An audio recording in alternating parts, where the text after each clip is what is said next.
All right, thank you, Torrin. I want to read today from Romans, Paul's letter to the Romans, and chapter 1, and begin with verse 16. This is the Apostle Paul writing to the Romans, the church, the Christians at Rome, and as we can tell from the context, he seems not to be acquainted. He does seem to be acquainted with them, but he hasn't been there to Rome. He does mention certain of them that he knows by name at the end of the letter.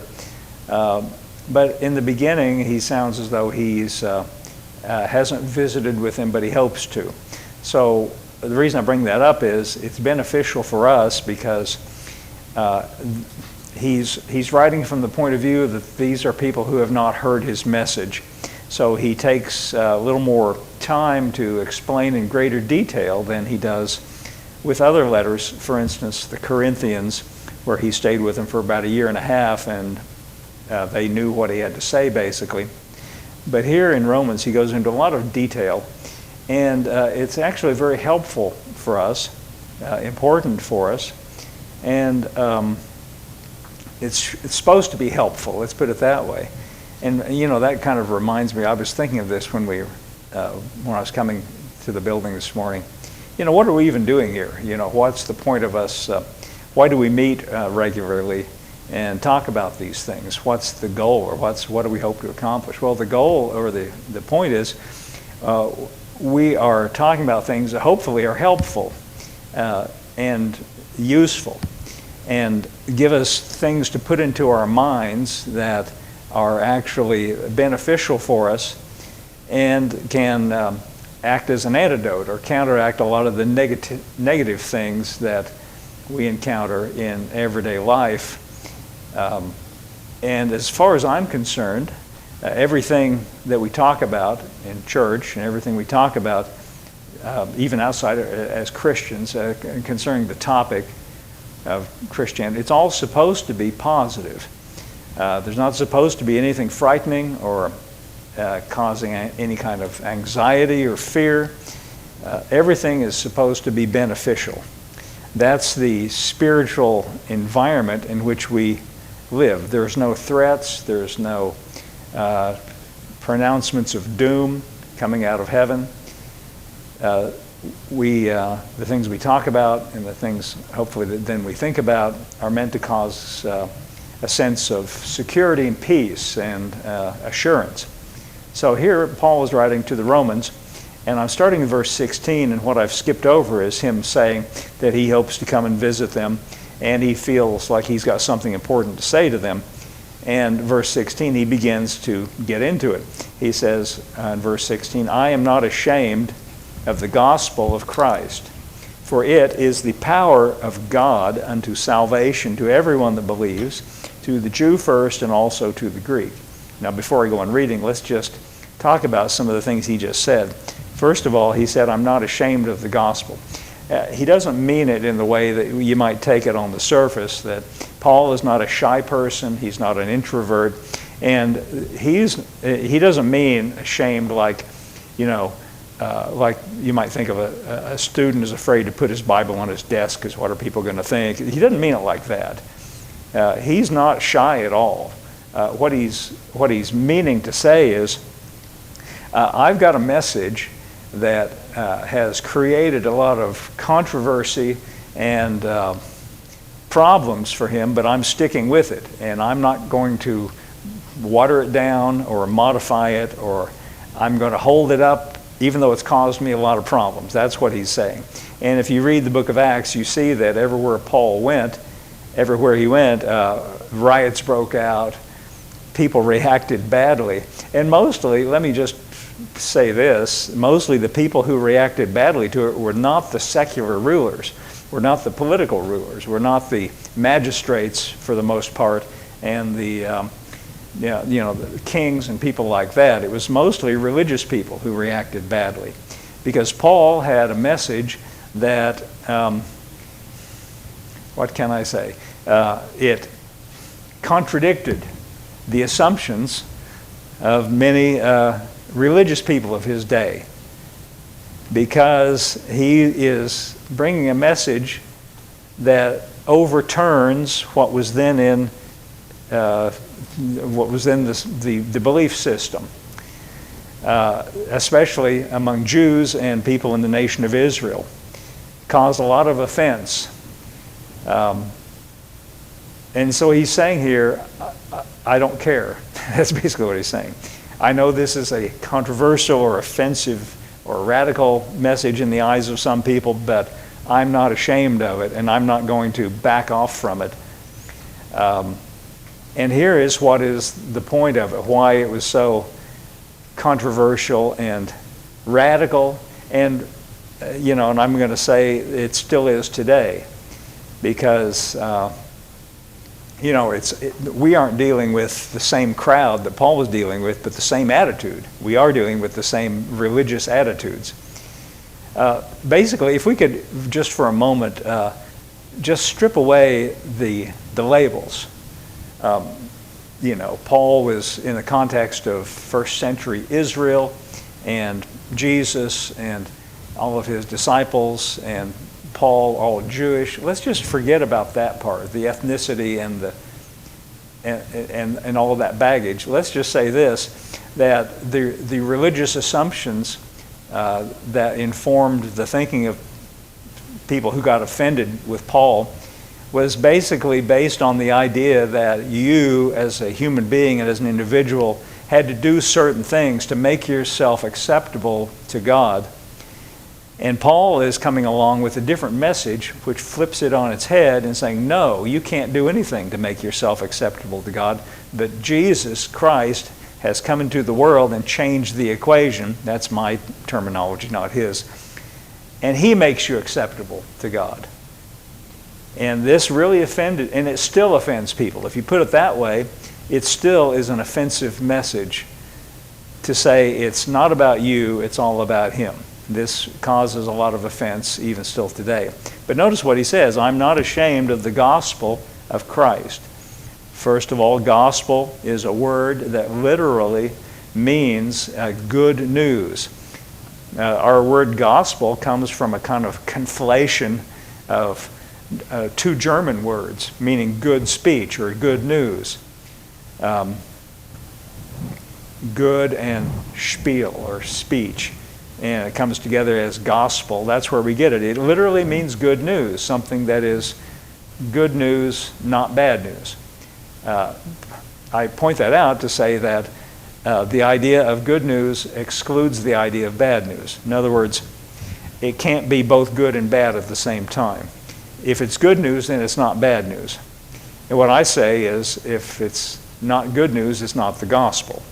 Or to put it in a little more practical sense, when we come together as Christians, we're not supposed to be presenting things that cause anxiety or fear, like I said before. There's nothing in our spiritual environment in church or amongst ourselves and in the Bible. When you read the Bible, you shouldn't come away feeling worse. You shouldn't come away feeling anxious or afraid. When we meet together, we should leave feeling better than when we came in, or else what's the point? Again, when I say it that way, and I do it on purpose, saying it that way, I'm hoping to prod and poke that religious mentality. And I, when I say it that way, I get a lot of pushback. That kind of idea offends people. And, here I just speak to all of you every week, and you know what to expect. But when I go out to BJCC on Sunday nights, it seems like a different crowd of people every night. And I know from, even recent experience, some of them really offends them because they think, well, I'm supposed to go to church to get scared, so I'll straighten up and fly right, because that's their church experience. And when I stand up and say, nothing that we read in the Bible should cause fear or anxiety or any discomfort at all, it's supposed to be encouraging. It's supposed to be helpful. It's supposed to create a sense of, good news. Well, sometimes that offends people. But notice that Paul says, I'm not ashamed of this good news which excludes bad news, by the way. And here's why it's good news, because it's a message of or about Christ. In other words, it's a message concerned with Christ, not you.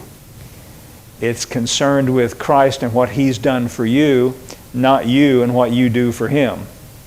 You see, it's an exclusive message in the sense that it excludes certain ideas. It can't be negative. It can't be about you. It's a message about Christ. I am not ashamed of this message that is good and not bad, and it's about Christ, not you. About Christ and what He's done, not you and what you've done. Again, I say it that way on purpose because, first of all, it's true. Second of all, I'm hoping to push against that religious idea that is contrary and not helpful, by the way. Let's go on reading. This message that is good and not bad, about Christ, not you, he says it is power. It is the power, he says. This message, if you understand it the way I just introduced it, even though I didn't give any details, Paul says this message, and this is, by the way, why he's not ashamed of it. If you can keep it pure like that, if you can keep it pointed like that, he says it is the power of God unto, that means resulting in or leading to or producing salvation. Let's pause for a moment and just consider what that means. First of all, let's erase what we've heard over the years in church about the word salvation and just consider it as a word. At the root of this word salvation is the word save or safe. It literally means a position of safety where God is concerned.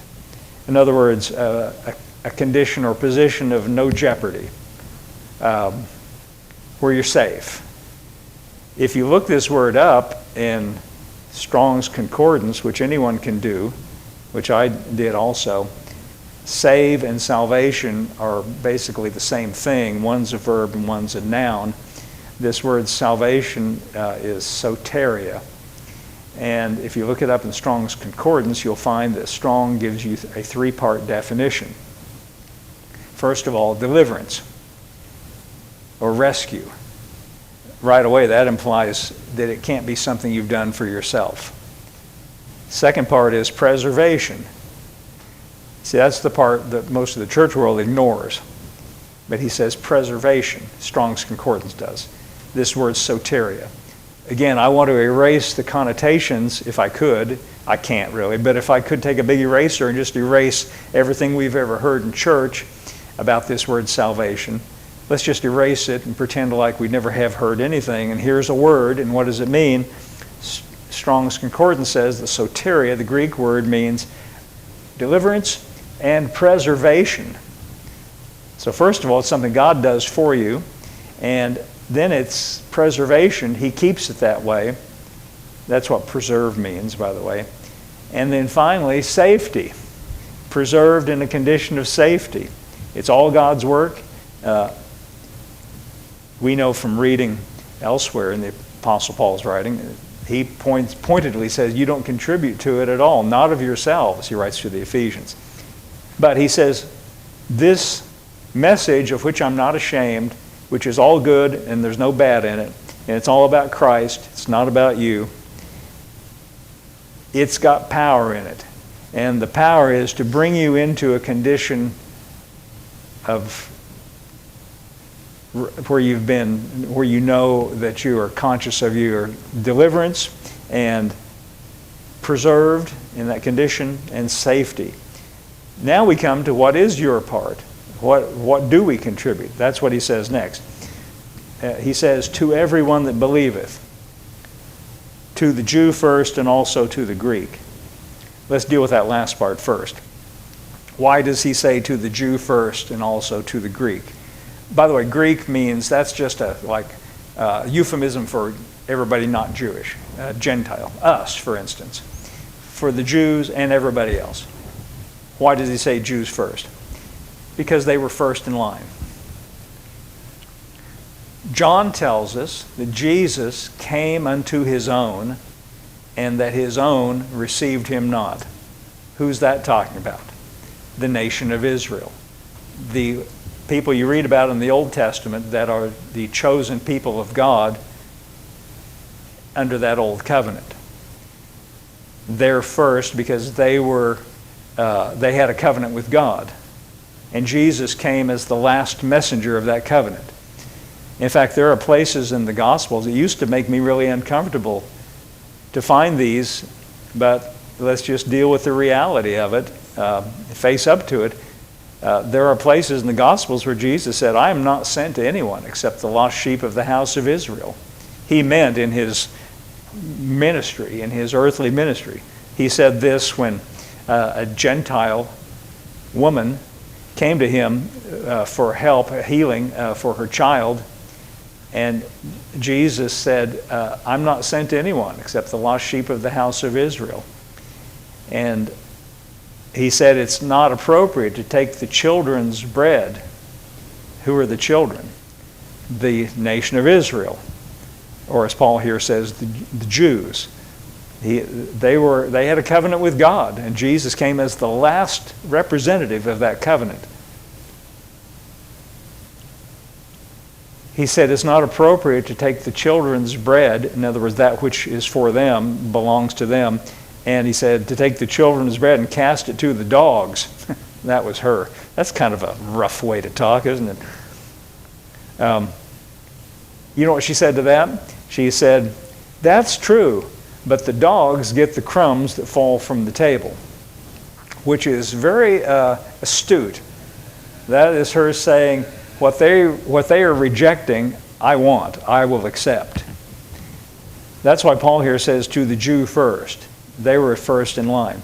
And later on in this letter to the Romans, he spends 3 chapters explaining that situation, that the roles have reversed because of their overall rejection of Christ. And we'll set that aside for now. But he says this salvation in this gospel, it's for anyone, really. He says it's for anyone that believes, to the Jew first, because they were first in line, even though many of them rejected it, but also to everybody else as well. In other words, it's universal in its scope and in its invitation. It's as though in the Old Testament, God had a marker and he drew this little circle around the nation of Israel and said, you are the ones I'm focusing on here to work out my purposes. But here, when Jesus has come, he takes that marker and draws a bigger circle and encompasses everyone. That's basically what he's saying. But here's what I want you to notice. Paul says that this message that I'm not ashamed of, that I'm sticking with, that I'm not going to hide, he said, even though it's provocative, he said it's good news, that excludes bad news. It's about Christ, that means it can't be about you. It's all about him, not about you. He says this message is the power of God leading to a condition of safety, and it's for everyone that just does one thing, believes. Now, I wanted to say it that way to draw your attention to the fact that he didn't add anything to that. He didn't say, well, start off by believing, but then da-da-da-da-da, a million other things. There's not 4 other things, there's not a million other things, there's not 10 other things, there's not any other things. Just one thing. What does that mean? To believe. Well, this expression, again, we don't always get everything from the English one-to-one translation out of the Greek language. I've done a lot of looking into this, by the way. This word that is translated believe or faith, and sometimes in the Gospels it says to believe on. That's a weird expression, isn't it? In John's Gospel, he likes to use that a lot. Many believed on Jesus. And in looking into that, trying to figure out why he said on, see, we would say in. We would say believe in, and what we mean when we say believe in is that we mentally agree with a certain notion, you see. But the reason John says believe on, and other places as well, is because the construction in the Greek language implies more than just mentally agreeing about something. It means that you lean on it. That's literally what it means, that you throw your weight on, or in other words, that you trust in it. Not just that you agree, like certain propositions. I believe the earth is going around the sun. Well, that's just a thought. That's just an idea that I agree with. But it doesn't mean that it doesn't change my life, and it doesn't mean that I'm leaning on it. It just is that way because I, just accept that notion. But what the word believe in the Greek language is, and what Paul's talking about, and also the gospel writers when they say believe on Jesus, it means to lean on, or it means to throw your weight on. It implies that you're placing your trust or your confidence on Jesus instead of yourself. Again, all of this that Paul is saying here has a this, not that character to it. In other words, it's good news, so it's not bad news. It's about Christ, so it's not about you. And it's to everyone that believes on Him, and what you should have in parentheses is, not in myself. It means a shifting of attention away from you onto Christ. A shifting of your trust away from you, placing it on Christ. In other words, so you no longer think or say, I hope I've done enough, I'm trying to do enough, I'm trying to be good enough so that God will accept me. You remember what I said to begin with, why this message was so offensive to Paul's peers. Because their religious assumptions, and I'm saying it this way because many, even Christians today, share those same mistaken assumptions. Their religious assumptions were that there's something I must do to make myself acceptable to God. And Paul is here saying, no, there's nothing you can do to make yourself acceptable with God. And the message I'm bringing is not about you doing something to make yourself acceptable to God, but on the contrary, shifting the attention completely away from you and placing it all on Him. That's what it means to believe. It means to put your confidence on Him, conversely, then not on yourself. It can't be both. It worries me sometimes in conversations, either verbally or, in this modern world, by text or by emails, and I have a lot of those periodically, I guess. The kind of thinking that troubles Christians, and it comes from, I'll just be honest, it comes from trying to hold contradictory ideas in your mind at the same time. And the reason we do that is because we've heard those things. But we've got to be careful about what we hear and think it through and not hold contradictory ideas. See, it can't be about you and Him at the same time. So what I recommend is, let's just start from zero. Let's just start from scratch and say, I'm not good enough. I can never be good enough, so I'm going to forget about me. Instead, I trust in Christ. And that ends the discussion. I don't have to think about myself anymore. That's really what this word believe means. And I just want to call your attention again that he doesn't add anything to that. He doesn't say it's the power of God unto salvation to everyone that, and then a long list of things. He just says one thing. And what I like to say is, I choose to believe. It's a choice we make. I choose to place my trust in Jesus instead of myself. So to me, that's a relief because I can forget about myself. I don't have to try to make myself acceptable. I don't have to try to make myself good enough for God because I give up on that and I say He makes me that way. See, the truth of it is when we come into a relationship with Jesus by believing on Him, that's all we bring to it, we come under the umbrella of everything that He is. It's like a woman who gets married to a man and she gets his last name. Her identity is changed and everything that belongs to him now belongs to her. That's how it is with Christ. Everything that's true of Him now becomes true of us. Now, here's where it gets interesting. That's all good. We could stop right there and say, that was a good message, and go home. But here's where I think it gets really interesting. Verse 17. You see, Paul says, for therein. Now, he's getting ready to say that in this message of the gospel, which I've tried to make it as blunt as I can, I've tried to make it as offensive as I can to try to get at the reason Paul says I'm not ashamed of it. But he says, in this message, he says there's something in it, something more than what I just said. For therein, that is in this message of the gospel, that is all good and not bad, all about Christ, not about you, that brings you into a condition of safety, and it's yours because you trust in it and Him. It's got something in it. Something is contained there. Something comes to you through that avenue, through that route, by means of the gospel. Therein is the righteousness of God revealed from faith to faith, as it is written, the just shall live by faith. Now, what in the world does that mean? Well, let's first talk about what it doesn't mean.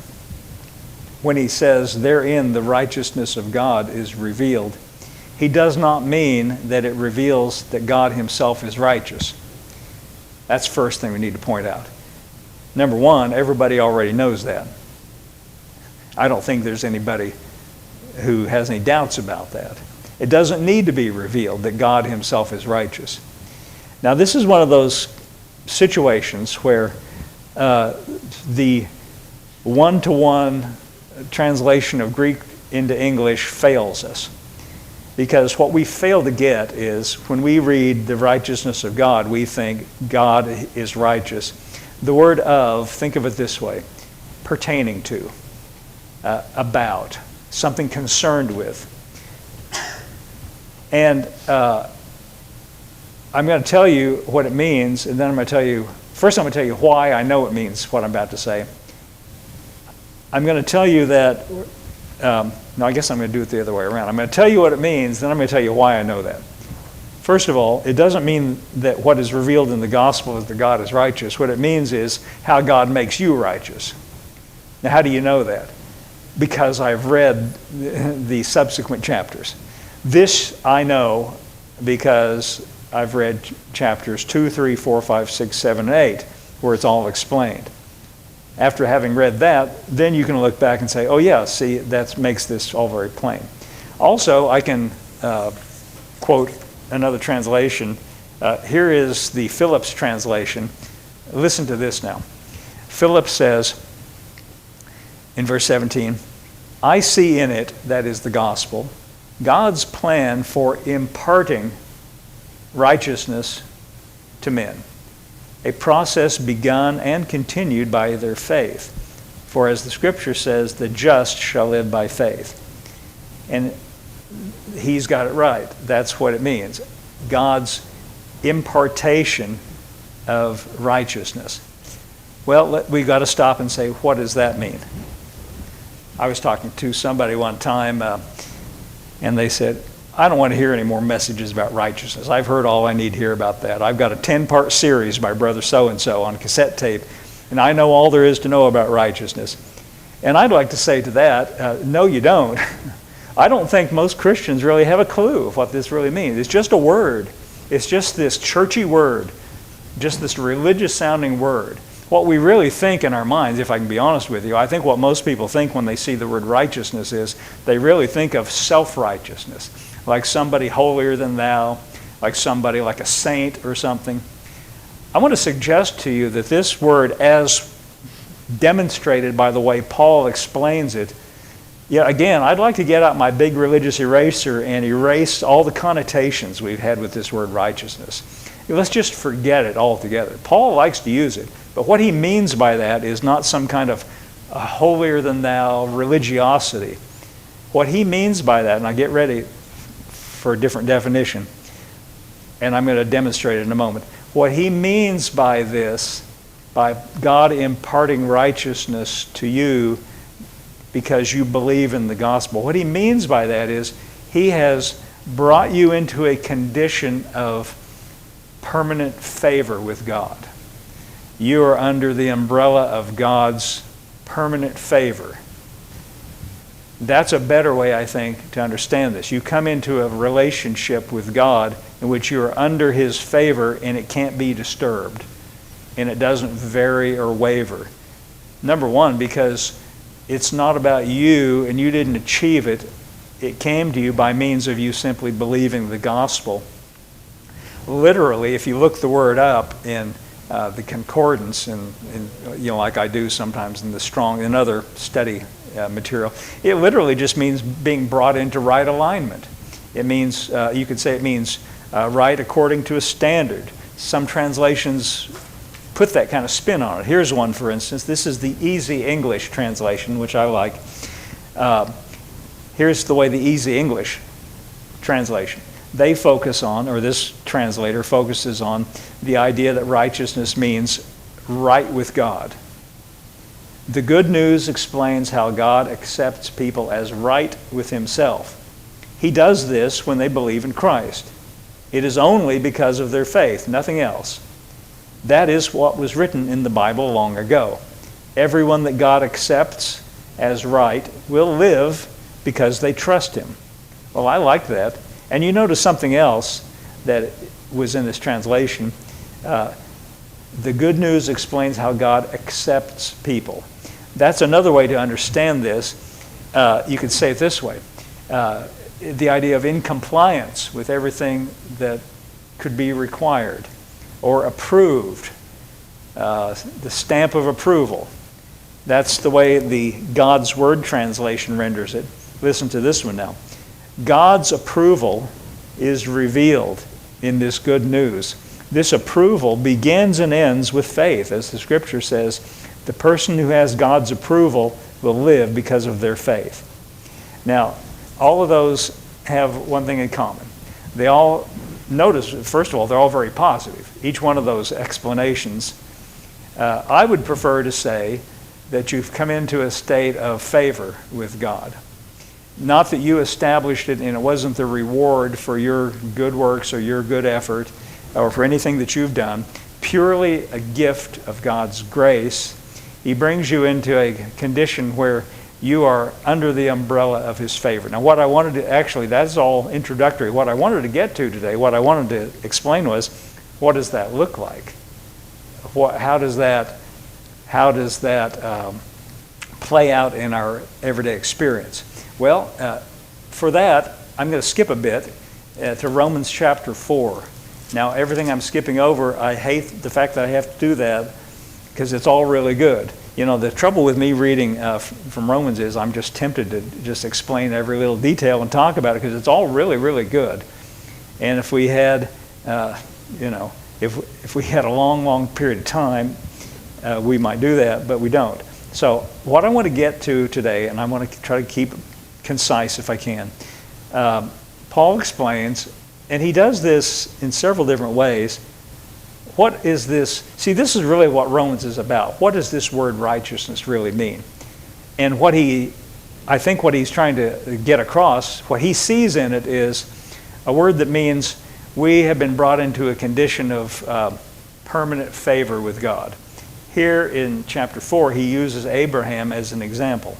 So I'm just going to read a few verses here. This is Romans chapter 4, verse 1.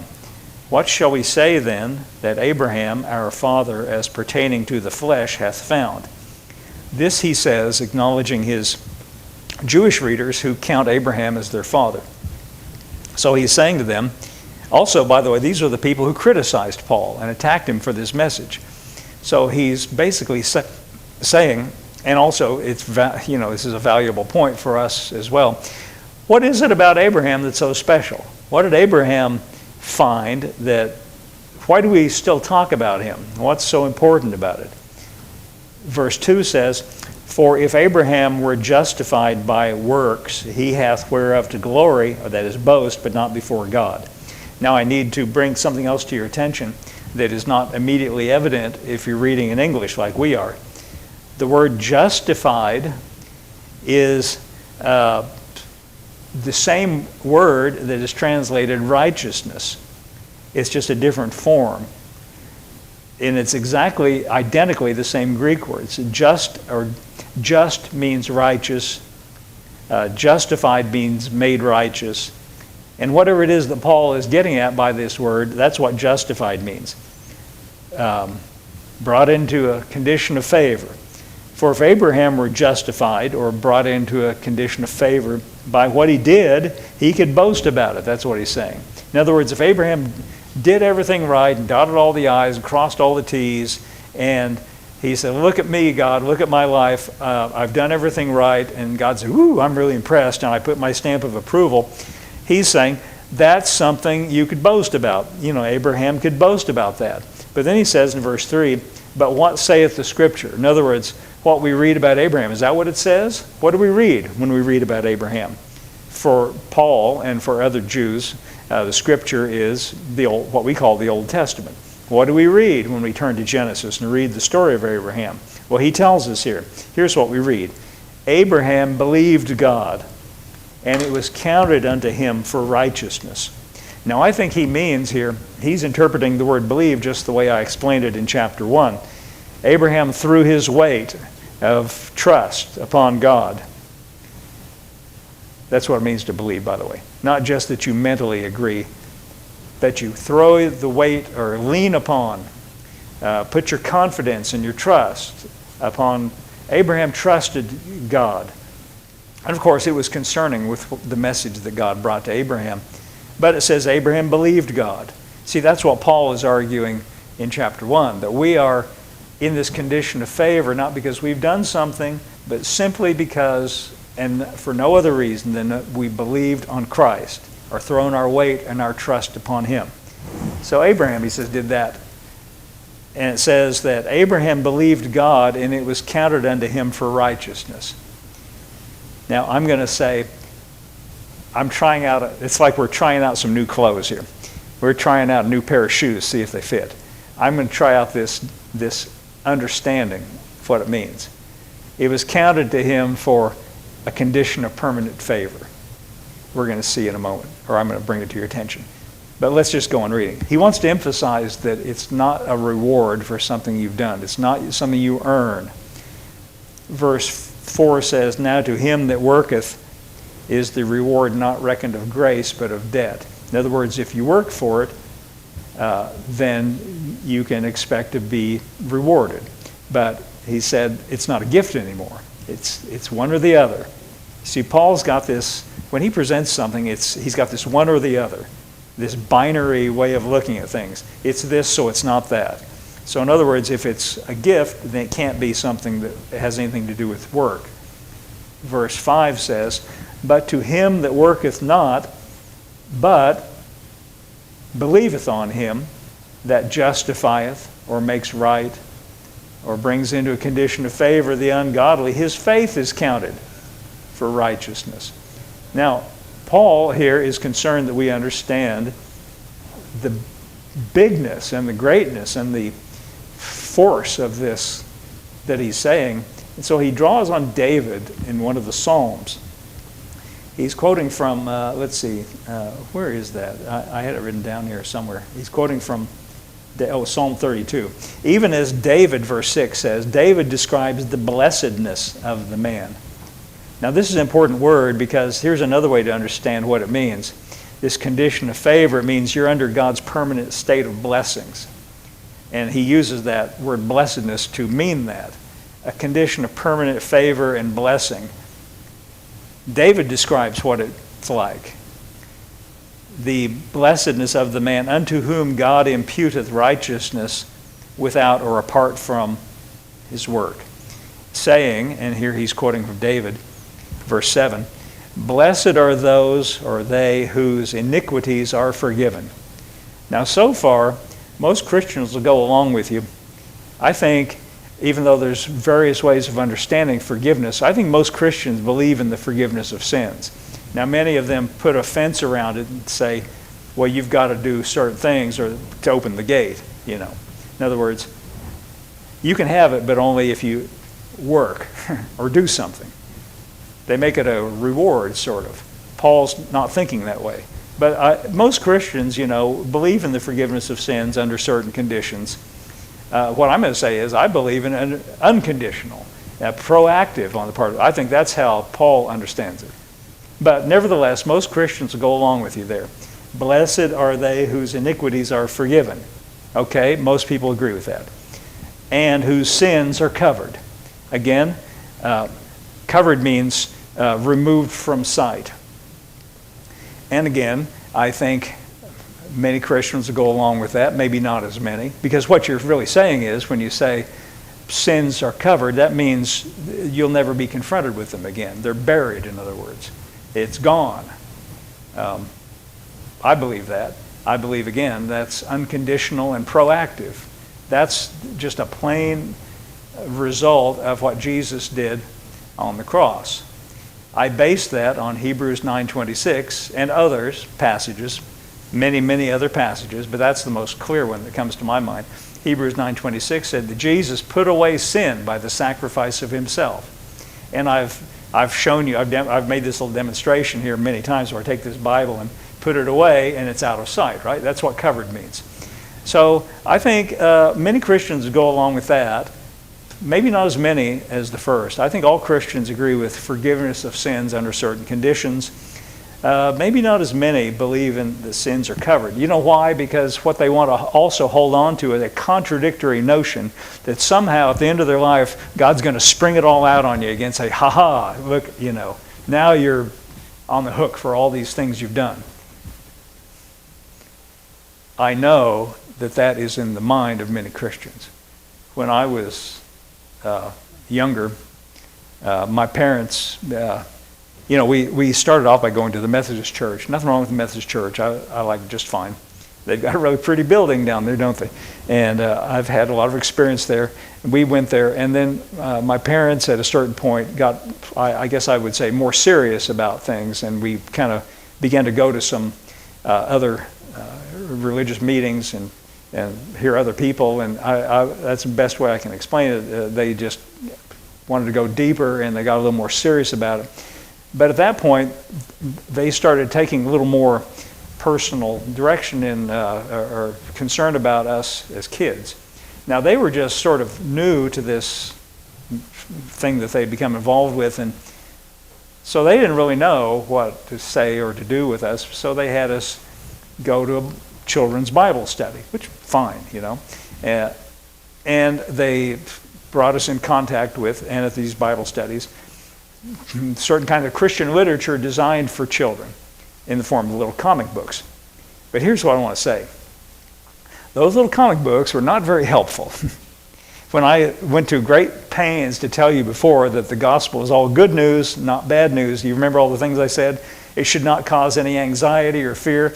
Well, let me tell you, those little comics were all about anxiety and fear. And every page was something to make you terrified. And I remember there was one, and I think I might even have it back here in the storeroom if you want to see it, but I don't recommend it. I'm not in favor of these little comic books. They weren't very funny. They weren't comical. And I just remember one that terrified me as a child. It was The Last Judgment. And here's this figure of this person, and he's naked. That's embarrassing for me. I don't even want to see that, in a comic. So this little helpless little individual, this little person, is in the cartoon, and then he's confronted with, they've portrayed God as this huge, monstrous figure, and you only see, like, from the knees down, these giant feet, and it's terrifying. It looks terrifying. And this naked person standing there his head's bowed, and he looks terrified. And the caption says, "Review his life." And it's like, oh, already he's naked. So he's, so what's, all the bad things are going to be brought up. So I'll tell you why they make those. What they think is, and then this is in the mind of many preachers too, they think if they can get you scared enough, you'll straighten up and fly right, as though that were the goal. That's the goal for the Pharisees. Jesus said, "You appear righteous unto men." That approach produces Pharisee attitude, appear righteous unto men. That's not really the goal of the gospel. That's a secondary effect of the gospel. The goal of the gospel is to bring you in contact with a loving God, for God so loved the world, that one. And then your life straightens up as a byproduct of that, because He does it, not you. Remember, it's about Him, not you. So when I read this, Paul saying, "Blessed are those whose iniquities are forgiven, whose sins are covered," to me that means they're gone. Isn't that what it means to you? Covered means gone. Forgiven means it's not going to be brought up again. Now, That's pretty bold. But what comes next is so radical. No wonder they got upset with Paul. I mean, no wonder. This next part, this next verse is so radical that if it were not here in black and white and in print, I would be afraid to tell you. And I think many preachers, even though it is in black and white, don't want you to know either. Let's read the next verse, verse 8. Remember what he's talking about. He's talking about what are the blessings of this condition that we've been brought into where we're accounted right with God. We're brought into this condition of favor. What does it look like? Well, number one, he says, blessed are those whose iniquities are forgiven. Okay, forgiven. Whose sins are covered. Okay, covered. But now, verse 8 says, blessed is the man to whom the Lord will not impute sin. Now that's pretty bold. That's pretty, you know what he's saying? He's saying, even if you fail in some respect, he's not going to charge you with it. That's what it means. Now, let's just pause for a moment and consider the context. What's the first thing Paul said? He said, what did Abraham find?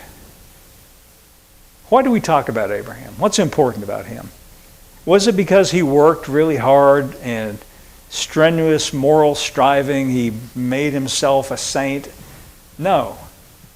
Just one thing we read about Abraham that brought him into this condition of favor. He believed God, and God counted it to him for righteousness. What does that mean?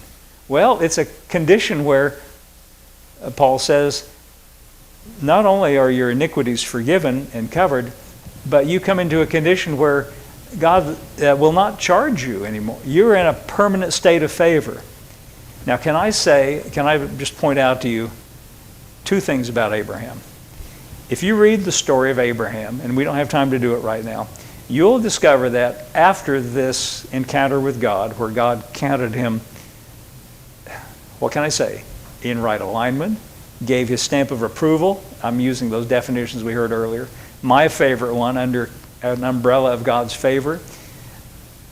Abraham did some serious things wrong. He made some big, bad mistakes, including deception and lying, including fathering a child apart from his wife because of some mistaken ideas. He did some pretty serious mistakes, but can I draw to your attention the fact that they never interfered with his relationship with God. God never chastised him for those. God never, excluded him. God never said, okay, Abraham, you're in the doghouse now. Never. He never said anything to him about it. It never disturbed his relationship with God, even to any degree. Why? Because he had come under an umbrella of God's favor permanently. Now that's one side of it. That that's enough. I mean, that's pretty good. But here's something else about Abraham. Abraham experienced God's blessings in his life, not because he, was strenuously striving to do anything. There's two sides to this. Not only will God not charge you, he'll never bring up any faults or flaws. You have come into a condition of acceptance, approval, and nothing can disturb it. Number two, Abraham experienced God's blessings in an extravagant way. God blessed everything that had to do with Abraham. He poured out his favor upon Abraham in all of his interactions with other people. He got into some battles. God gave him victories. God gave him favor in every way. He multiplied Abraham's possessions. He came into a state of permanent favor with God, where God never found fault with him on the negative side, but on the positive side, he experienced nothing but God's blessings upon his life. And Abraham faced some challenges, but God blessed him and continued to bless him. It's just like he had this big bucket that said blessing. He just turned it upside down on top of Abraham. Well, in case you're tempted, by the way, to say, well, that's just Abraham. Torrin, could you skip down to verse 23 in this chapter? Look at what it says here in verse 23. See, Paul knew that somebody would think that. Well, Abraham's special. That was a special exception. I love it when Christians explain things by saying, well, that's a special exception. You know what? There aren't any special exceptions. If there's an exception, then it's not a rule, in other words. Okay, so verse 23 says, now it was not written for his sake alone that it was imputed to him, but, verse 24 says, but for us also, to whom it shall be imputed, if we believe on him that raised up Jesus our Lord from the dead. Verse 25 said, who was delivered for our offenses. That is to say, he went to the cross to eliminate the results of our offenses and was raised again for our justification. What does that mean? Raised again to bring us into this condition of favor. Justification means same thing as righteous, same thing as, what did we read earlier? Approval, right with God, my favorite one, a permanent state of favor. Now, I never like to read these verses without also going back to verse 1 and reading from the Message, because it's so, so good. And so I want to conclude with that.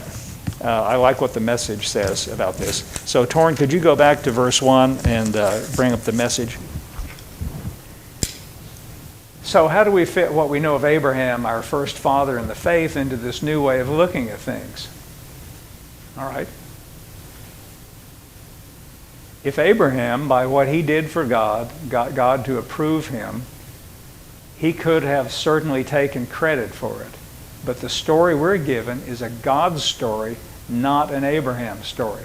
Just pause for a minute and consider that. This is a gospel of Christ. It's about Christ. It's about God. It's about God's work, not your work. You see, Paul sees things as this, not that. He says it's a God story, not an Abraham story. You see, a few weeks ago I was reading, if you'll remember this, from Ephesians chapter 2, verse 10, and where it said, we are his workmanship, and I pointed out to you that the word translated workmanship was a Greek word. It is the basis of our English word poem. It's God's composition. He's saying your life as a Christian is God's poem. It's something God has written and is writing. It's a God story. We have come into something where it's God's work, not our work. It's his favor. That we didn't earn it. It's so much bigger than we give credit for. We have just this little narrow view of what it means. Paul he says, it's so big I can't even put it into words. So he's saying, here's what we learned about Abraham. It's a God story. It's about God working, not you working. Okay, let's get the next verse. What we read in Scripture is this. Abraham entered in to what God was doing for him. And that was the turning point. He trusted God to set him right instead of trying to be right on his own. Or to bring him into this position where he was under the umbrella of God's favor. He didn't try to achieve it on his own. He just trusted God. He just leaned on God. Okay, let's get the next verse. If you're a hard worker and do a good job, you deserve your pay. But we don't call your wages a gift. Okay, let's get the next verse. But if you can see that the job is too big for you, that it's something only God can do, and you trust him to do it, because you could never do it for yourself, no matter how hard or how long you worked, well, that trusting him to do it is what gets you set right with God, by God, a sheer gift. Please consider what Paul is saying here in this Message translation, which I like so well. If you can see that the job is too big for you, it's something only God can do. See, that's an important point. That's a perspective we should adopt. Whatever it is in our lives that we are dealing with or confronting, or any aspect of our lives. Now, you see, you could just narrowly apply this to, well, I get to go to heaven when I die, but it's too hard for me to earn that. Trust him. That's true. That's part of it. But why do you want to exclude everything else in your life? You're going to be here living in this body and on this earth for quite a while before that other part.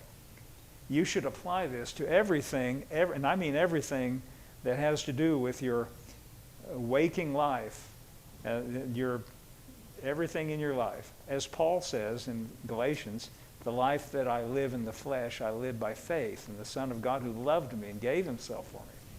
If you see the job is too big for you, it's something only God can do, and you trust him to do it, you could never do it for yourself, no matter how hard or how long you work. That trusting him to do it is what gets you set right with God by God, a sheer gift. See, what I think he's getting at here is that attitude of shifting the weight, of throwing your weight upon him. That's what he wants. That's what he likes. That's what he liked about Abraham. That's what pleases him, is that we shift the weight of the trust. Say, it's too big for me, I'm going to trust you. And let me just say, whatever it may be, I would suggest he's better than you are anyway. But this is what pleases God. This is what pleased God about Abraham, because Abraham shifted the weight. He leaned upon God and what he could do instead of trying to do it himself. Okay, I think that's all we got today. Do we have any prayer requests before we go, or does anyone need prayer for